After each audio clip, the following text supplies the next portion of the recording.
அக்கா 2 தோசை சாப்பிட்றதுக்கு. மாஸ்டர் 2 தோசை கொடுங்க சாப்பிட்றதுக்கு. சிஸ்டர் இந்த டேபிள கொஞ்சம் க்ளீன் பண்ணுங்களேன். அக்கா இருங்க. பிளாஸ்டிக் பேப்பரா? வாழை இல்லையா? எல்லாம் காலி ஆயிடுச்சுமா. ஐயோ அக்கா பிளாஸ்டிக் சாப்பிட்டா உடம்புக்கு நல்லது இல்ல. நான் பிளேட்லயே சாப்பிட்டுக்கிறேன். அக்கா தட்டை க்ளீன் பண்ணலாம்ல? என்ன டேபிள் துடைக்கிறது இல்ல தட்டு துடைக்குது? பாமா அக்கா என்னக்கா டேபிள் துடைக்கிறதுல போய் தட்டை துடைக்கிறீங்க? ச்சே சரியான இன்ச பிடிச்சு விளையாடு உசுர வாங்குறாளே.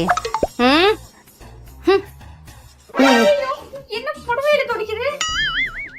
பாமா இதுக்கு மேல சொன்னா எச்ச துப்பி அதுல க்ளீன் பண்ணி கொடுத்துரும். போதுக்கா.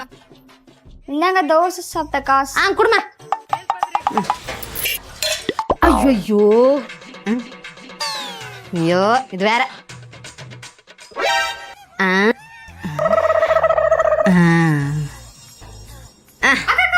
என்ன பண்றீங்க? சட்னி ஊத்துறமா? அந்த சட்னியை போய் ஊத்துறீங்களேக்கா? ஏமா காசுமா 1 ரூபாய்க்கு அவன் என்ன கஷ்டப்படுறான் தெரியுமா? காசு தானே எடுத்தேன். என்ன இப்போ நல்லா இருக்கும் சட்னி நல்லா இருக்கும். எனக்கு வேணாக்கா. வேணாமா? இந்த கடையில சாப்பிடுறதுக்கு பதிலா பேசாம சட்னியாவே செத்துறலாம். ஏன் இல்ல வேணாக்கா. வேணாவா? ஏமா அதை முதல்ல சொல்லியிருக்கலாம்ல. உனக்காக கஷ்டப்பட்டு டேபிள் எல்லாம் க்ளீன் பண்ணி என் புடவையெல்லாம் தட்டெல்லாம் தொடச்சி தோசை எடுத்துன்னு கொடுத்தா வேணா நான் சொல்றேன். இன்னொரு நாளைக்கு உன்னை இந்த கடப்பாக்க பார்த்து போட்டு சொல்லிடுவேன். நான் உனக்கு சொல்றேன் தப்பா நினைச்சுக்க மாட்டீங்களே? சொல்லுமா. ஒண்ணு இந்த ஹோட்டல் எழுத்து மூடிடுங்க, இல்ல அந்த அம்மா வேலையை விட்டு தூக்கிடுங்க. அந்த அம்மா இங்க இருக்கிற வரை ஒரு கஸ்டமர் கூட வர மாட்டாங்க. ஹலோ சிஸ்டர், இந்த ஹோட்டலோட ஓனரே அந்த அம்மா தான்.